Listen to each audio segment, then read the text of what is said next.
Giving all praises to Yahweh Ba'Shem Yahweh Shai. We give double honors to the elders and apostles of Great Millstone, and we say peace and shalom and blessings to the elect that's pushing this word on the four corners of the earth. Just with this lesson of Shema Ma from the DC camp, just coming with this lesson. Hopefully it will be edifying. As you can see, this is Acts, the 10th chapter, and we're going to talk about this man Cornelius and what it means to be an Italian soldier or Roman soldier. Here in Acts 10:1, it starts off, it says, there is a certain man in Caesarea called Cornelius, a centurion of the band called the Italian band, a devout man and one that feared Yahweh with all his house, which gave much alms to the people and prayed to Yahweh always. He saw in a vision, evidently, about the 9th hour of the day, an angel of Yahweh coming into him and saying unto him, and when he looked on him, he was afraid and said, what is it, Lord? And he said unto him, thy prayers and thy alms are come up for a memorial before God, before Yahweh. A memorial means a remembrance. And it says, now send men to Joppa and call for Simon, whose surname is Peter, and he was the head apostle, Simon the Rock, who Yahweh Shai said, upon this church, upon this rock, my church will be established.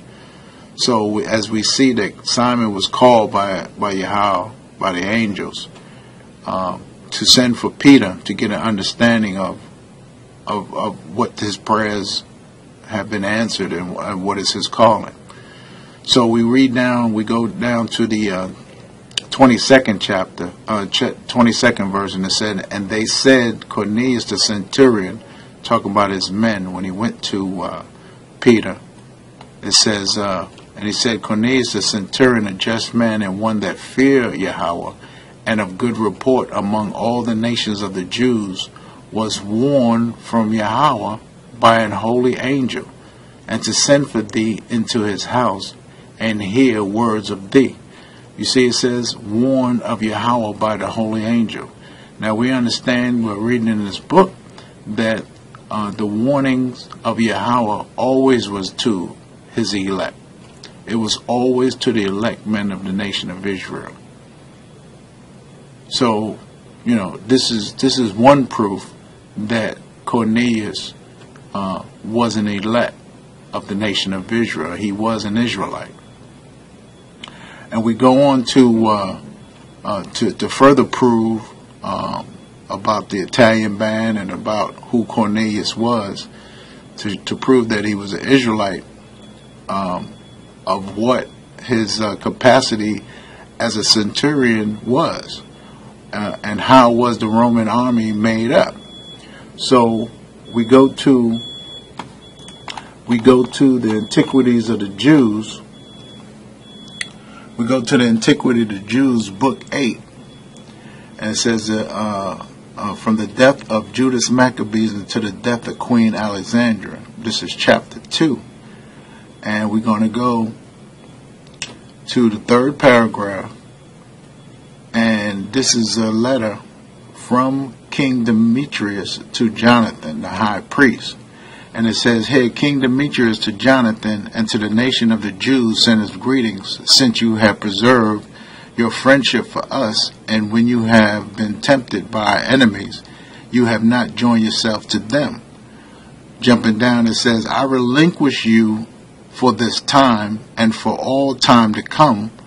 I will also that the city of Jerusalem be holy and inviolable, and free from the tithe and from taxes unto the utmost bounds.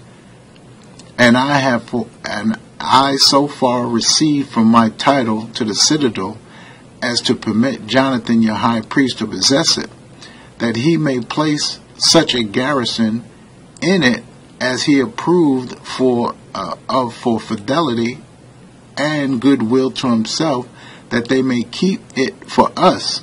I make also free all those Jews that have been made captive and slaves in my kingdom.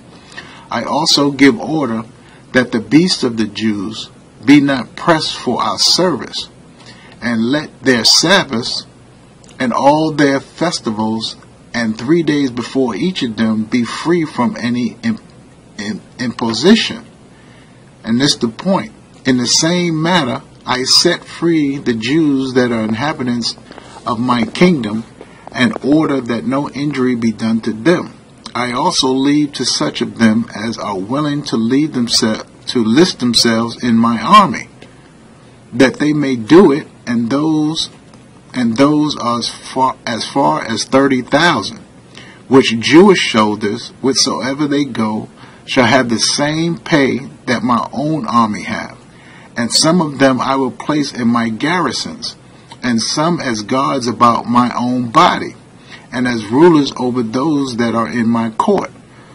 So, what is it saying? It's saying that Jews were enlisting themselves, or being enlisted into the army of the Roman garrisons.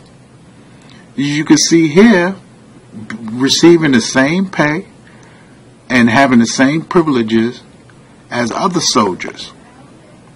So it was Jewish soldiers or Israelites in the Roman army, as you can see here, if they enlist themselves. So to press on this point, that there were Israelite soldiers in the Roman army, we go to this book here. We go to this book here called Makers of Ancient Strategy, and is edited by Victor Davis Hanson. And in this book we could see that the contents and the writers of this book is made up of many writers. All right,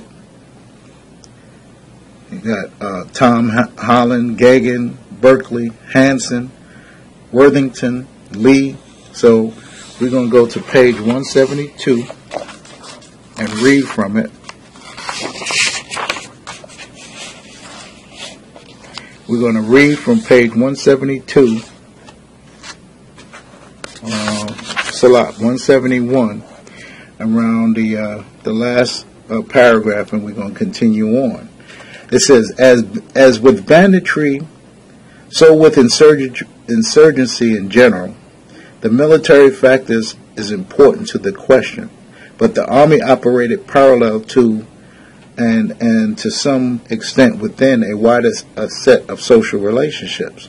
The Roman army was an army of occupation as well as external aggression and defense. This was equally true of the provinces of Spain, Britain, Mauritania, or modern Morocco, Syria, Palestine. After the Jewish revolt of 66, talking about A.D. and Egypt. In these provinces, the armies were stationed in urban cities centers and dispersed throughout, rather heavily concentrated on frontiers. Like Spain had no frontier, and Britain's frontier was very short. A few areas of the empire were intensely occupied, notably Judea, a very small territory that housed perhaps 20,000 troops in the early century CE. So jumping down, we can see this is before, but we're going to go down to here, right here, talking about an auxiliary army. Now, an auxiliary army is helpers of the main army. So it says the auxiliary army recruited entirely from non-citizens, right? Non-citizens. The auxiliary army recruited entirely from non-citizens was much larger than the legionary army. Discharged after decades of service, these soldiers acquired Roman citizenship on retirement and usually settled in the regions in which they had been stationed. Thus, Rome's army was recruited from among its subjects. Consider the situation of Judea before the revolt 66, when Herod the Great ruled with Roman support until his death in 4 BC. He commanded a typical Hellenistic army of troops from local military settlements. These troops were mainly Samaritans, Idumeans, Babylonians, Jewish archers, and ethnic Palestinian Jews. Although Herod also had a famous bodyguard of German, Thracian, and Gauls, the indigenous settlements continued to supply the army that supported all of Herod's successors and formed the garrison of Judea after 6 CE. Much of the army remained loyal to the Romans and fought with them to suppress the result of 66. Under the command of Herod, Herod's great-grandson, King Agrippa, conversely, Herod probably modeled his army on a Roman army and used some ethnic Roman officers. And it was likely that many Jews were recruited into the Roman legionary or auxiliary army both in his reign and later. Mel Gibson portrayed the Latin-speaking soldiers in The Passion is inaccurate. The soldiers in the Roman garrison of Judea spoke Aramaic, which is a broken form of Hebrew. The army that the Romans initially sent against the rebels in 66 under the command of Cestus Gallus, governor of Syria, included legionaries, a Roman citizen, soldiers, auxiliary, i.e. non-citizen soldiers, contingents from the armies of 2 local allied client kings, the local Syrian militia. At the same time, the royal Jewish forces loyal to Agrippa moved against the rebels in 3 separate locations. Later, the larger Roman army under the command of Vespasian numbers 55 to 60,000 legionary and auxiliary troops and 15,000 allied troops, and included at least 1 Jewish high officer, Tiberius Julius Alexander of Egypt. So even in Vespasian's army, there was a Jewish high officer. So why couldn't Cornelius be an Israelite? He was an Israelite. He was recruited in the Italian band. Now the Italian band just means people recruited from Italy. Like if you see this here, this is the King James Bible Online, the Italian band. It says the name of Roman cohorts to which Cornelius belonged, Acts 10:1. So called probably because it consisted of men recruited in Italy. And that's all it means. It just means men recruited in Italy. Now, Acts 27:1 talks about the Augustus band. So let's find out what the Augustus band is. When you look at the Augustus band in Acts 27:1, it says literally a Sebasti, the Greek form of Augustus, the name given to Caesarea in honor of Augustus Caesar. Probably this band of cohorts consisted of Samaritan soldiers belonging to Caesarea. So the Roman army was not only made up of so-called Romans, who you would call Esau, but they also had, Samaritan soldiers, you had Jewish soldiers, you had even Jewish officers, as the book, as I showed you in the book.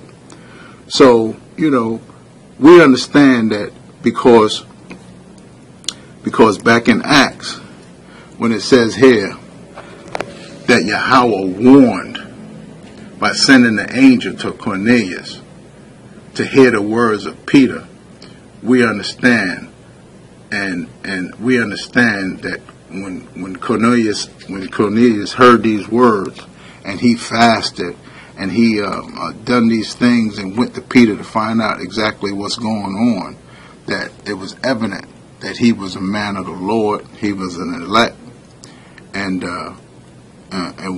this is the way we're gonna call it. We're gonna call it just this way because of evidence, because of the prophecy that the Gentiles was going to find their way back to the Lord, because we understand that this broken off branches, which is called the Gentiles, which is called the foreigners, who were scattered throughout all the world, was going to come back to the Lord through faith.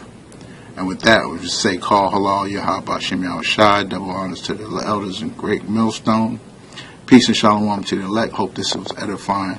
Peace and shalom.